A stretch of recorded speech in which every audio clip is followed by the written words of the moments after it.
think it's me that I'm honored to have you here today, really. We have invited you here today for two main reasons. The first is to thank you immensely for your support and constructive criticism during the first term of the administration. And the second is to seek your continued support while welcoming constructive criticism as we continue our next level journey. Talking about support, we are constrained to come back to you today to seek your support for our ongoing national campaign against fake news and hate speech. Gentlemen, you may wish to recall that your group was the very first we met last year, precisely on the 24th of July, 2018, some 13 days after we launched the national campaign against fake news in Abuja. While the national campaign has succeeded in putting the issue of fake news and hate speech on the front burner of national discourse, the menace has yet to go away. Let me be clear. We did not think the issue would suddenly disappear, but we also didn't think it would get worse, which is what it is now. In fact, it remains a clear and imminent danger to the polity. It is in this light that we are here once again asking you to join us in pushing this campaign. No group is better placed than yours. Online publishers are particularly important to lead the campaign against fake news and hate speech, which I call the Siamese twins of evil. No responsible government will sit by and allow fake news and hate speech to rule the airwaves because of the capacity of this menace to exploit our national fault lines, to set us against each other, and trigger a national conflagration. That is why we will continue to evolve ways to tackle fake news and hate speech until we banish both.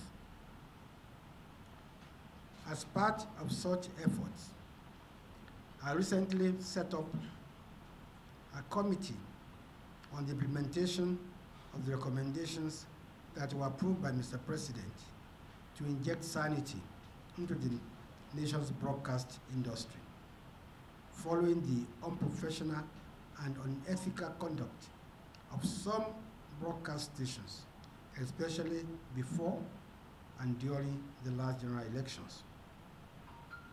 Gentlemen, the highlights of the recommendations are as follows. 1.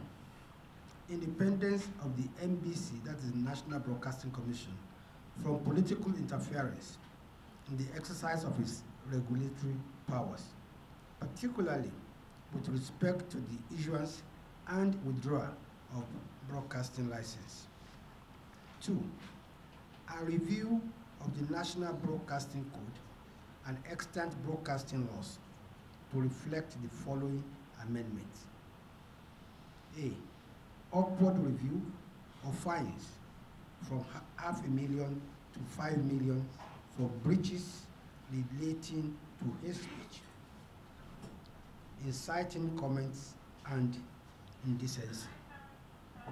B. Willful repeat of infractions on 3 occasions after levying the fine on a station to attract suspension of license. C.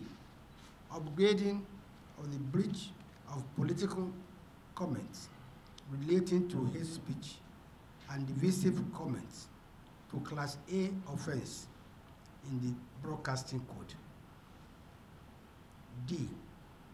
Amendment of the NBC Act to enable the NBC licensed web TV and radio stations. 3. Recruitment of more monitoring staff for the NBC. At the moment, there are only about 200 staff monitoring about 1,000 radio and television stations. 4. Deployment of adequate monitoring equipment and technology to the NBC. And finally, enhancement of welfare package of NBC staff to avoid their compromise in the line of duty.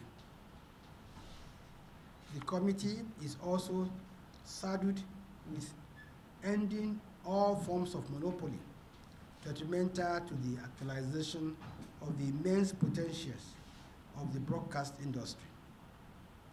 A situation where a few people corner a chunk of the industry to the detriment of others, especially our teamy and talented youth, is totally unacceptable and untenable.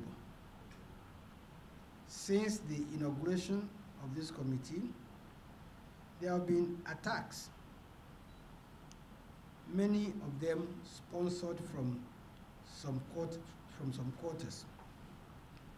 As I speak, plans are ongoing to launch more coordinated attacks with a view to truncating the implementation of the approved recommendations. Let me be straight. No amount of attacks, sponsored or otherwise, will stop the implementation of the approved recommendations. And only non-patriots and anarchists will kick against measures aimed at putting an end to fake news and hate speech, especially in our broadcast industry. Only those who are guilty should be afraid of the efforts to sanitize the broadcast industry. Responsible broadcasters have nothing to fear. This is not a move to stifle free speech or gag anyone, but purveyors of fake news and hate speech should not expect to sleep easy. As for monopolies, they stunt growth, they kill talents, and they discourage creativity. The clearest example of the creative energy that can be unleashed when monopoly is totally broken can be seen in the telecommunications industry. Of course, the broadcast industry has also been liberalized, but any vestige of monopoly is antithetical to the liberalization of the broadcast industry and must be dismantled. In the case of Nigeria, it is the monopoly of content that breeds anti-competition practices.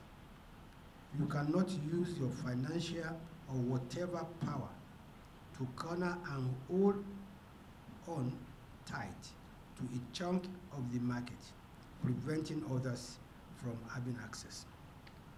Such monopolies are crumbling everywhere in the world, and Nigeria cannot be left out.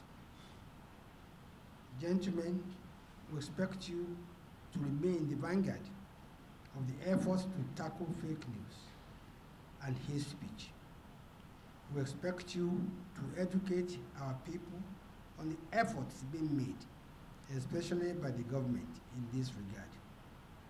This administration has no intention of muzzling the media or stifling free speech.